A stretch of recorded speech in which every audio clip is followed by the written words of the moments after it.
Okay, I would like to call the special school board meeting of September 10th, 2019 to order. The time is 5:05. We made it. The purpose of today's meeting is to hold a public hearing to consider the adoption of the 2019-20 final millage rates and the 2019-20 final budget. At this time, we request that all cellular telephones be turned off or put in the silent mode.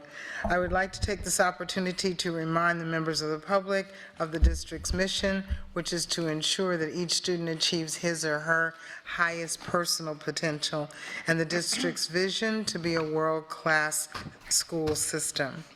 Today's agenda will include the presentation on percent of increase over rollback rate, proposed millages, budget overview, proposed final budget, public hearing on the final budget, adoption of the required local effort millage, basic discretionary millage, capital outlay millage, resolution determining revenues and millages, FY20 final budget and related resolution adopting the final budget, comments from board members, superintendent, and the board attorney.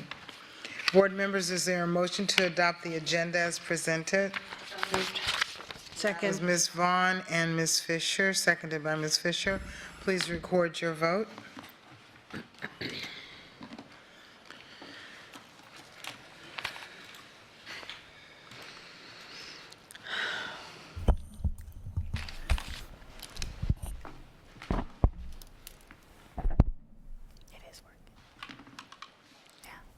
I don't know if this is gonna appear. Okay, all right, it was unanimous 7-0. I'll now turn the meeting over to Dr. Atkins, Superintendent Desmore, and Chief Financial Officer, Ms. Lecter, Director of Business Services. Thank you, Madam Chair. Again, this is a culmination of almost a year-long process. We started our budget process in the fall of last year, and culminating in the final approval of the final budget. So at this time, it's with great pleasure I turn it over to Dr. Desmores and Kelly Letcher to take us through the presentation. Thank you, Dr. Atkins, members of the board. This hearing is the second of two public hearings under Florida statutes to provide the public an opportunity to give input into the proposed millage levy and the budget for this fiscal year, FY19, FY20. The superintendent submitted his proposed tentative budget to the board on July 26th, and the tentative hearing was advertised in the news press on Friday, July 26th. The first public hearing was held on June 30th to discuss and adopt the tentative millage and tentative budget. On this past Friday, you received information on the final budget for 2020. The second and final budget public hearing, which is today, was noticed through a direct mailing from the property appraiser's office. That mail document is known as TRIM, or the Truth in Millage Notice. So as outlined by TRIM requirements, first we have to discuss the millage rollback rate, which is basically the rollback rate and which applied to the current year's tax roll, net of adjustments for new growth, would produce the same dollar as received in the previous year. The calculated rollback rate is... Excuse me, is your mic turned on? Can you hear me now? Yes. Okay, thank Good, you. Sorry about that. The calculated rollback rate is 6.1952 mils. We are actually levying 6.147 mils, which is a decrease of 0.78% from the rollback rate. The proposed millage rate for the 2019-20 school year is 6.147 mils, a decrease of 0.254 mils from the 2018-19 millage rate of 6.401 mils. The new is a 3.9% decrease over last year's millage rate. You'll see later in the as we go through this, that when there's a decrease in the tax, there's a decrease in the millage rate, there's a decrease for the taxpayers as well when the millage rate goes down. So the millages have declined over the last 8 years, and as the millage rate declines, the tax rate increases over the same period of time this has happened. So we are climbing to the 2008 rate, which are about where we were when right before the decline in 2008 happened. As you can see with the effects on a taxpayer with the 5.79% increase in the tax roll, if you were a taxpayer who has a $100,000 house, which was valued at last year, your new value would be $105,790. Your old tax rate at last year's rate would have been $640.10. Your new one would be $650.29, which would have been a $10.19 increase over last year's rates. However, if you're one of the people that has the Save Our Homes on your property, you have the Save Our Homes, which doesn't allow more than a 3% increase over the previous year. That same $100,000 value home would be $103,000 this year. Under last year's rate, you would have paid $480.08. Under the new rate, you would pay $479.47, so you would actually have seen a decrease in your rate by 61 cents.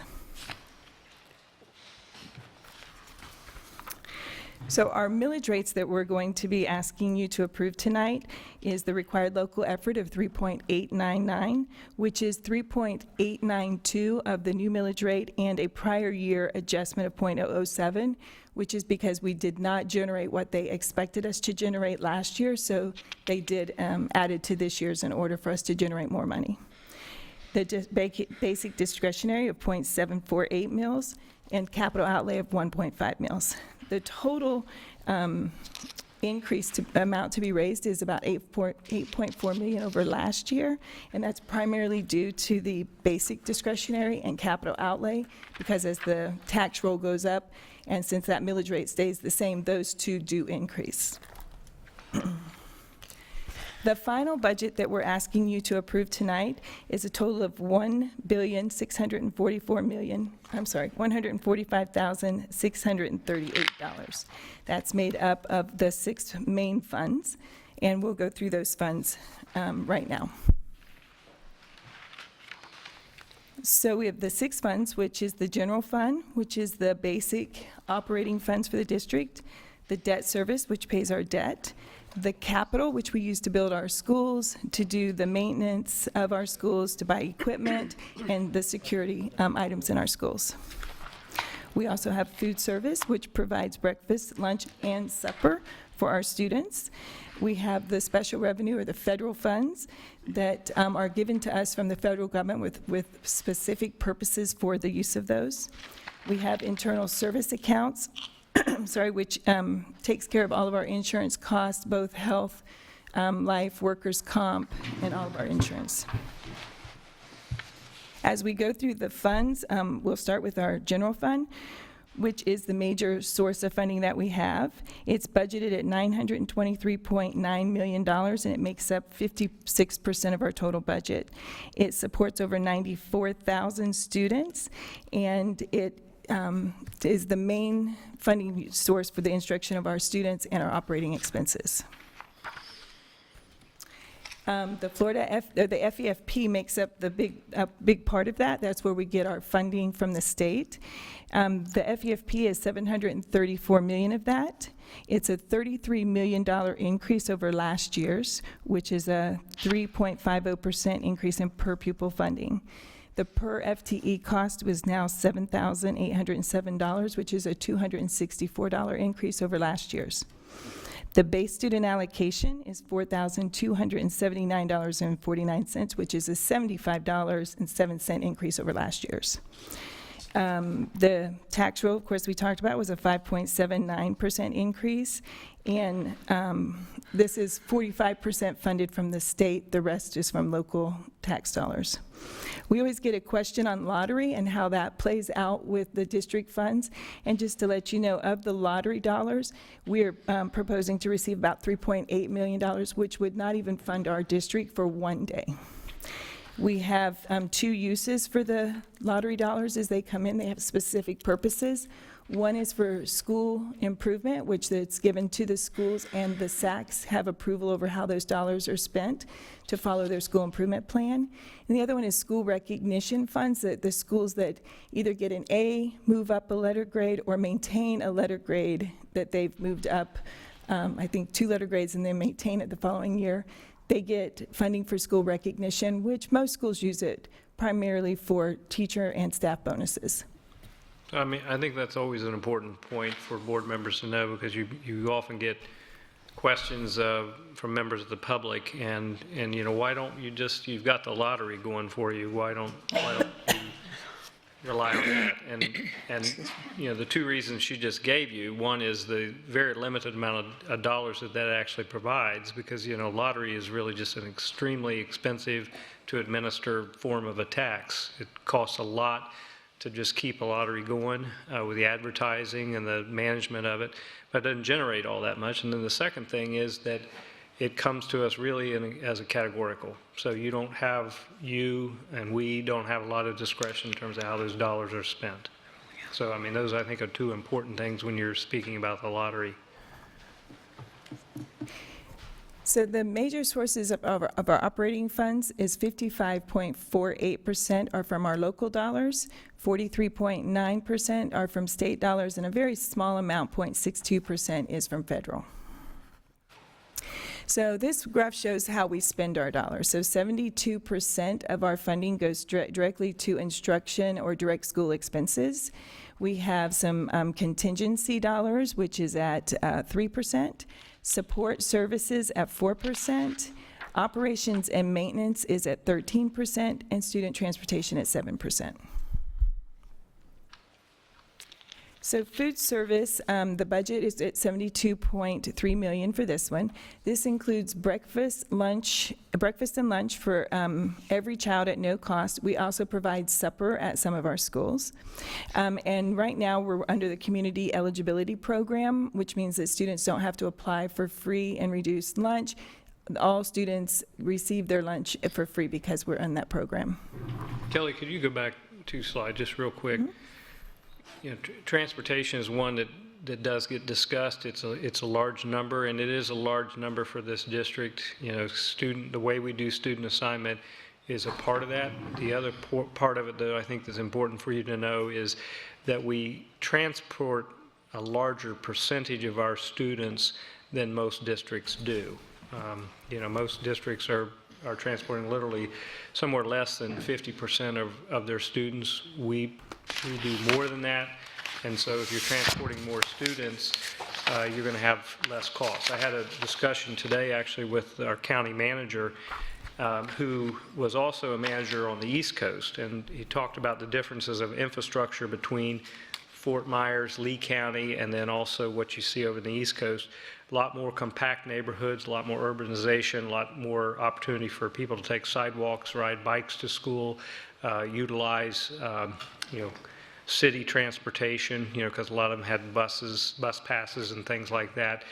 We don't have a lot of Lee-Trans service to a lot of portions of our community, and of course you don't have a lot of safe walking access in a lot of portions of our community. So there are a number of things that contribute to that. We're the 32nd largest school district in the country, but we're the 22nd largest transportation department in the country, and that's because we transport a higher number of students, and that's a portion of why that cost is, that percentage is higher than what you might find in other districts, like a large urban district across the state.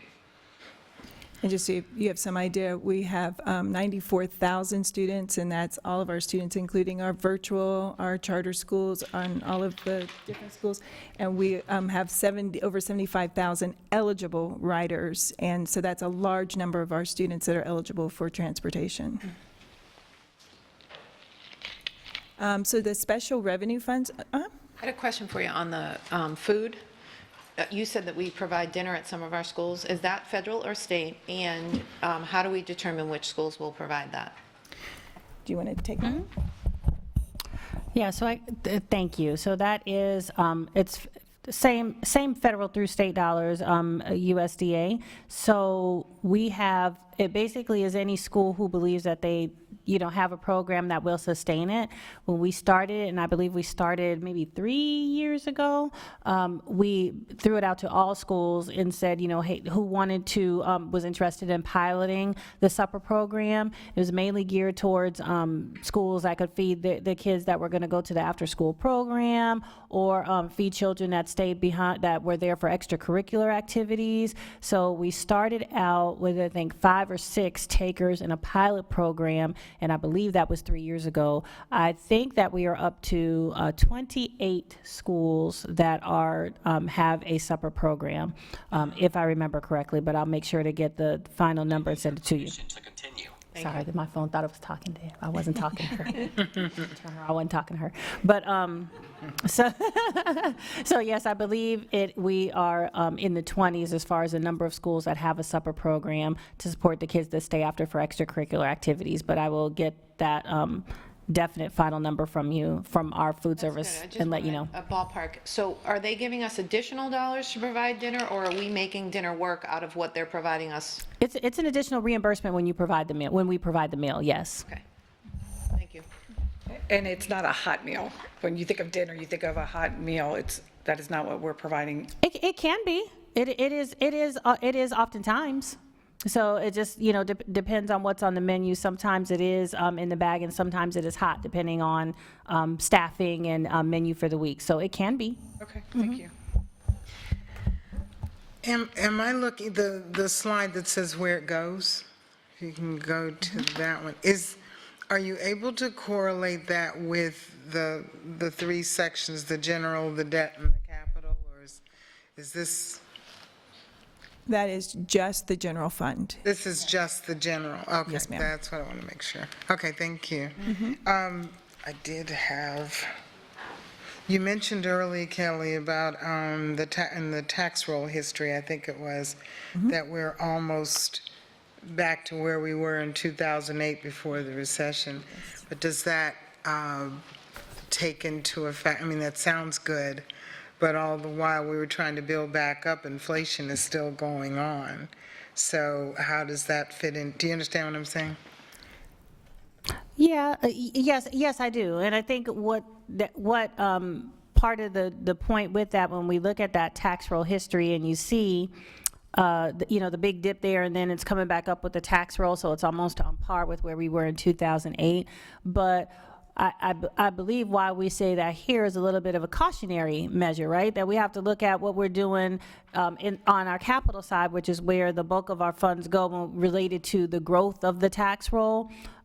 When we look at that plan, and we have a 5-year plan within the book, but we actually plan it on a 10-year basis, we take that into account. So we make sure that we're being realistic in terms of the projections and the estimates that we use in building the 5 and 10-year capital plan, knowing and planning for those contingencies of what could or might happen based on what the tax roll is doing. So we kind of take that as a cautionary to say, okay, it was a 6% growth this year. It's been a consistent growth over the past 4 or 5, but we need to make sure that we take into account within our estimates that it may not continue to stay that way. And so we have to be conservative within our estimates to make sure that we're planning for what could happen if it's, if our tax roll growth is not as positive as we have seen over the past several. So during that dip portion, I can imagine our reserves took a hit as well. So as we're coming back up, are we able to build back up the reserves to where they should be? Yes. Beyond now recall also that with the impact of Hurricane Irma, that our capital reserve took a hit there, because that was one of the primary reasons why we have a reserve in capital, is to use it for reasons such as that, and we did, to the tune of about, I believe, $30 million. So it did take a hit there, but in the budget book, where in the capital section, we always have the full capital plan, and on the very bottom of that plan, trying to point out which page that is in here, on page 87, in the budget book, that summary of the capital plan, you'll see at the bottom of that line for carry forward for reserve or future projects, that capital reserve is noted on the bottom of what it was, actual numbers in FY19, where we actually landed, and then what the projection out is for the next several years in the 5-year plan. You'll actually see that reserve grow over the 5-year plan to a projection of a little over 213 million at the end of the 5 years, and that really is basically due to our the sales tax reserve that we have in there, because there's several projects that will span the length of more than 5 years. So we've got a little reserve in the sales tax, knowing that we're going to be utilizing that in years 6 through 10. So, Okay, but that's a picture of where we believe the capital reserve will be over the next several. So this shows that money we would have used out of this reserve is being used out of the tax fund, is what you're saying? Well, all capital revenue amounts are in this capital plan. So at the very top of the plan, you see all the estimated sources of revenue. We've got our taxes in there. We've got sales tax. We've got CO and DS and PICO maintenance. So any capital source of funding, including that revenue that we get from the tax roll, is all here within the capital plan. And even though the tax ends in 10 years, we're only going out 5 years at a time. Well, the capital plan that we display here in the book, we display it over a 5-year period. We do have a capital plan and a sales tax capital plan, which is just the sales tax funding itself out over the entire 10-year period. Okay. But we only display the 5 here in the book. Okay, one other question, when you were talking about the money going to schools, and you were talking about sales tax and all that, but 2 of our schools, I believe, got out of DA status and got the grant from the state for raising their grade and getting out of DA status. And can you, That was Easton Manatee? East and Manatee? Yes, so how does that affect their budget? Is that like Title I, that it's extra? Yes, the turnaround school supplement was additional dollars that was provided to them on top of the regular funding. They had to write a plan on how they were going to do that to sustain the growth sustain their moving forward with this school and hopefully keep moving it forward the way that it should be. And they had to write a plan and then submit it to the state, and the state approved the plan for that, so that they would have additional supports. Personally, I think that's backwards. I think that if you're in turnaround status, you need the money then to help you get out of it, not to wait until after you got out of it and here's a bonus. But that's just me. Okay. Understood. Yeah. Put a plug in, though, for the DRA allocation. Within the DRA allocation, there are some additional allocations that are given for the tier 3, depending, which is based on, academic performance and some of the other factors within the school. If there is a more challenge within the school in terms of its academics, we provide, some additional supports through the DRA process as well. So as a district, we do try to keep an eye on that and try to push resources to where they are most needed. Okay, thank you. Any questions on that? Okay, so then the special revenue fund that we receive are the federal dollars, and the biggest part of those are Title I and IDEA. Currently, that budget's sitting at $65.1 million. This will continue to grow throughout the year as grants are received, and then the carryover roll forward dollars from the year before calculated out by the state and approved, they'll come in too. So this will continue to grow throughout the year, but the biggest ones are Title I and IDEA. And then our capital dollars, currently they're budgeted at $374.4 million. It's made up mainly of local property taxes and our sales tax, and we would like to thank our taxpayers, yes, that's what I'm looking for, taxpayers, for entrusting us with the sales tax and for helping our schools so that we can make sure that they are safe and maintained well for our students. The major focus with these dollars, of course, is for safety and security upgrades at our schools, for maintenance and renovations, because as we did go down in that slump with the taxes in those years, we were not able to maintain our schools as we would have liked to. We had to cut back in those areas, so this will bring us back up where we can start maintaining them better, and providing technology in our schools, as well as building new schools that we need for the growth that we're seeing. So then our debt service is budgeted at $66.4 million. We are at our statutory debt service capacity. We are at 52.5% of that. So as you know, the state mandates that you can't exceed 75% of your capital outlay millage for debt, and we're at 52.5% of that. The board has recommended that we maintain less than 50%, and we're at 78.8% of that. One thing to note on the debt service, this isn't extra funding that comes in from any place. This is a transfer from capital to the debt service to make this fund up. The next fund we have is our internal service fund. It's budgeted at $138.9 million. It's 9% of the budget. This pays for our health insurance, our life insurance that we provide to our employees, for all of our property insurance, for workers' comp. All of our insurances fall under here. We did increase the board contribution towards the employee health insurance by $360. So we have done that. This, again, is another fund that the primary funds are from transfers from other funds. It is not we don't get outside funding sources other than if somebody's family, they pay extra for their family. That's from outside or retirees. So our reserves are set aside to protect the district in case of any financial things that come up. We have a 3% contingency set in the budget right now for that purpose, and that is only touched if we absolutely have to. It is required that we maintain at least a 3% contingency, and we do keep that in the budget.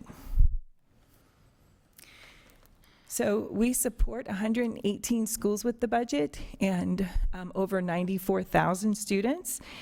We support the state initiatives that are given to us. This budget supports the district's vision and mission, and we are centered on student achievement and Envision 2030. And of course, the mission is to ensure each student reaches his or her highest potential. And with this, we respectively submit the budget in support of our mission. Okay, I believe it's back to me. Yes, ma'am. Okay. Dr. Atkins, at this time, I would like to ask that you present your recommendations for this evening's public hearing items.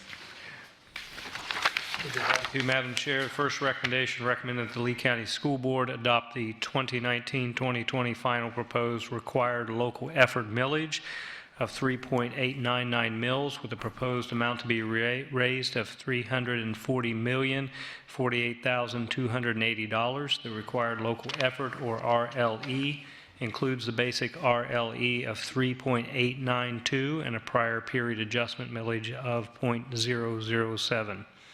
Second recommendation, recommend that the Lee County School Board adopt the 2019-20 final proposed basic discretionary millage of 0.748 mils with the proposed amount to be raised of $65,236,244. Recommendation number 3, recommend that the Lee County School Board adopt the 2019-2020 final proposed capital outlay millage of 1.500 with a proposed amount to be raised of $130,821,344. The total millage will be equal to 6.147 mils with a total amount to be raised of $536,105,868. The total millage rate to be levied is less than the rollback rate by 0.78%. Recommendation 4 is recommend the Lee County School Board adopt a resolution determining revenues and millages levied and the resolution adopting the final millage rates for fiscal year 2019-2020. Recommendation 5, recommend that the Lee County School Board adopt the final budget and related resolution adopting the final budget for the 2019-2020 school year as follows. General operating in the amount of $923,962,561. Special revenue budget in the amount of $137,410,932. Debt service budget in the amount of $69,430,221. Capital outlay budget in the amount of $374,438,273. Internal service budget in the amount of $138,903,651. Total final budget of $1,644,145,638. And I'm always so impressed when you do that. I would have to mark it off with all kinds of lines and everything, and little notes. We will now recess the special school board meeting and open the public hearing to consider the adoption of the final millage rates, final budget of 2019-20.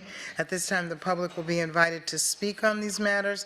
The time allowed for the comments are 3 minutes per speaker. Is there anyone on my right that would like to speak? Okay, on the left that would like to address the board? No one is there, so I will close the public hearing and reconvene the special school board meeting of September 10th, 2019.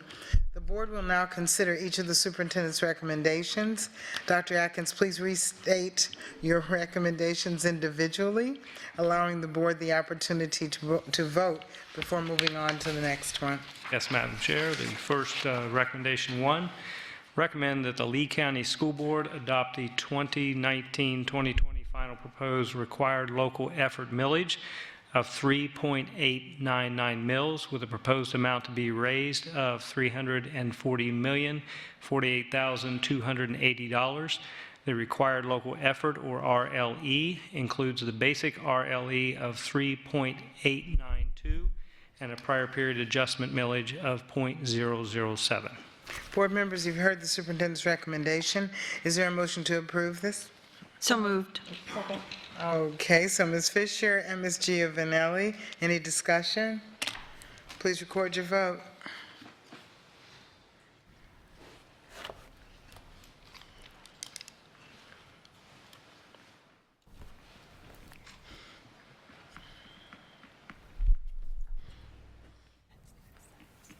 Motion passes 7-0. Superintendent? Okay, second recommendation, recommend that the Lee County School Board adopt the 2019-2020 final proposed basic discretionary millage of .748 mils with a proposed amount to be raised of $65,236,244. Board members, you've heard the superintendent's recommendation. Is there a motion to approve? So moved. Ms. Giovanelli and seconded by Ms. Vaughn. Any discussion? Oh, that was, I'm sorry. You guys sound alike. I'm coming from that end. Okay, that, not Ms. Vaughn, but Ms. Morgan. Any discussion? If not, please record your vote.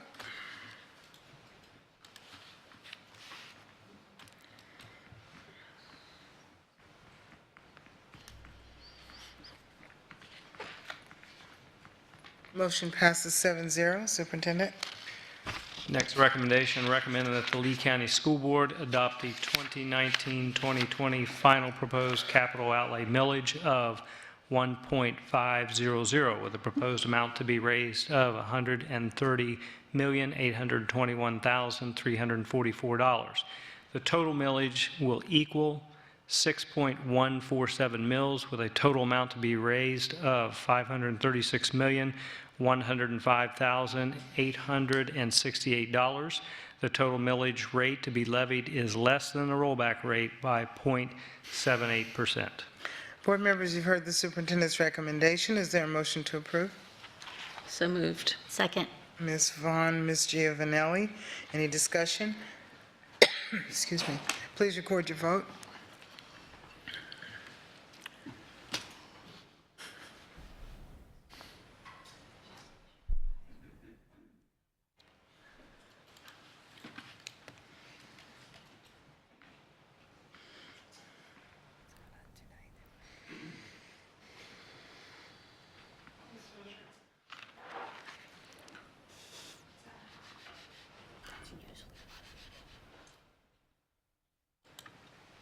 Thank you.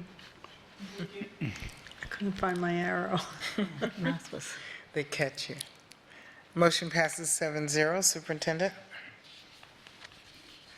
Okay, next recommendation 4, recommend the Lee County School Board adopt a resolution determining revenues and millages levied and the resolution adopting the final millage rate for the fiscal year 2019-2020. Board members, you've heard the superintendent's recommendation. Is there a motion to approve? So moved. Second. Ms. Fisher, Ms. Giovanelli, any discussion? Please record your vote. Excuse me.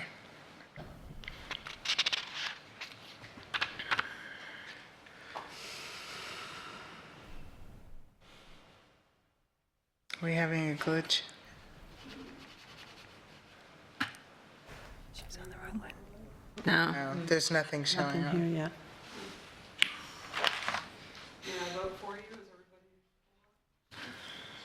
Show you, yes. That's easier anyway. 7-0. 7-0. Yes, you may. Okay, Superintendent, number 5.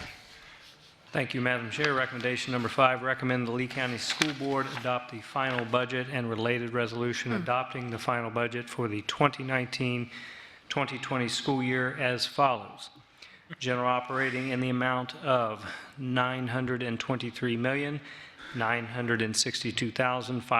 $923,962,561.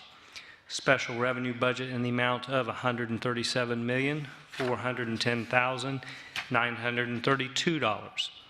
Debt service budget in the amount of $69,430,221.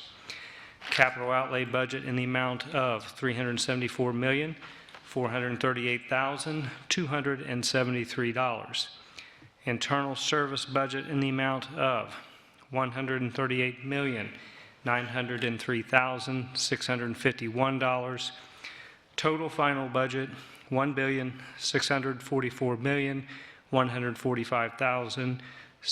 $1,644,145,638. And I can't not say this, but you could have a career as an auctioneer coming. Board members, you've heard the superintendent's recommendation. Is there a motion to approve? I'm sorry, I got off on the voting. Oh, So you've already actually voted for this one. Right.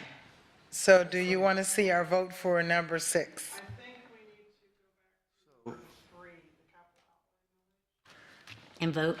and vote. So you'll put it up for us? Yes. Okay. Do we have to reread it, No. I don't think please? No? so. You did it. We need a motion and a second. Oh, okay, so going back to. Second. Okay, so. Well, this was Ms. moved, Fisher and, I'm sorry. go it ahead. already was moved by Ms. Vaughn and Ms. Giovanelli. Right, it was already moved, so we just So have to do the let's vote. just, yes. Okay. And let's have them, I'm sorry, there was a glitch up above and I got off. that's okay. Well, we're just going to keep it the same. Yes, We're not revoting. okay. So what do you need from us? Go ahead and put the yeas in there. Yes, we did yay for Mm-hmm. everybody, So just 7-0 previously? 7-0 for all. Okay, that was recommendation 3. Yes, And then recommendation 4, 7 was 7-0. ready for that? Mm-hmm. You got that? Okay. I got recommendation 4. And then 5 we've already done as well. Well, 5, we haven't voted on yet. We stopped. We need to have a motion and a second on 5. Mary, you All motioned. right, so, And I second. It's there. All right, so Yeah, we Ms. did. Fisher, Ms. Giovanelli. Yeah. right. It likes it. I wrote Any it down. discussion? And now there was going to be a motion to vote. You ready for that? Yes. Yeah. Okay. Yeah, we've already voted, but So yeah. can we just show, just for the let's record? show that as hand vote, and it's 7-0. Yes, Approved. All right. that's okay. And Ms. Chair, may I point out, I did just get confirmation from Ms. Kushwa, our food services director, that there are 40 schools that are now serving dinner. And at most schools, it is a combination of hot and cold meals. Very good. Now we have comments, so let's start with Ms. Fisher, I have no comments right now. Ms. I Giovanelli, have none. Ms. Patrica. Thank you very much for your work on this. Dr. Atkins mentioned that it started a year ago, and I don't know because I don't live it, but it's really, really hard work. And Dr. Atkins, if I had to say $1,644,145,638, I would choke on it. And it really does make me nervous approving a budget of this size. And I know that there's criticism in the public of the fact that we have a budget of this size. And when you look at just the dollar amount, it is pretty shocking. But the dollar amount without context is useless, and you gave us that context tonight. And I'm also proud of the work of this board on this budget, because I feel like we've worked as a team, asking questions that are important, bringing different perspectives to the table, and helping each other to understand our perspectives in this process. And so I'm happy with where we are today. Those are my comments. Thank you. Ms. Jordan? I have no comments. Ms. Vaughn? No, tonight. Ms. Morgan? Yeah, I would like to piggyback on Ms. Patrica. This has been a tough budget for the staff because the superintendent and staff had goals for spending money to meet our strategic needs. And as a result of that, some changes had to be made. People have to do things differently. But and that has been a struggle. It has been a struggle for everybody. And I just want to say thank you for working on this process. Thank you for supporting the superintendent. Thank you for the work you do in your schools and in your offices to make every dollar spent in this budget mean something to somebody and of benefit to the kids. So thank you. Okay, and my comments are basically the same. Thank you for all the hard work. And Mr. Gabriel? Madam Chairman, I have no comments, thank you. Superintendent? No comments at this time, thank you. Okay, so at this point, having no further business to come before this body, I'll entertain a motion for adjournment. Ms. Giovanelli, second. Second. Ms. Jordan, any discussion? Please record your vote. Are we up or are we hand? No, Okay. she's got it. We are up. Technology.